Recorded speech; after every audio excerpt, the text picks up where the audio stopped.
ఈజీగా చూడండి 15 స్క్వేర్ ఉంది. 15 స్క్వేర్ అంటే దీన్ని ఏం రాసుకోవచ్చు 15 ఇంటూ 15 అవునా. 15 ఇంటూ 15 ఈజీగా చేయాలంటే 1 స్పేస్ లో ఏముందన్నా 5 ఉంది. ఆ 5 5 ఎంత 5 5 25 రాసుకోండి.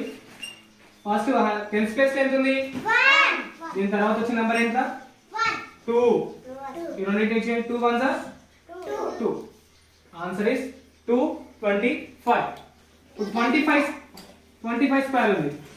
దీని ఏం రాయొచ్చు 25 ఇంటూ 25 అంటే 5 5 25 2 తర్వాత వచ్చే నెంబర్ 3 ఈ రెండింటి మల్టిప్లై అయ్యింది 2 3 6 అంటే 25 స్క్వేర్ అంటే ఎంత 625 75 స్క్వేర్ ఎంత ఆన్సర్ మీరు చేయండి.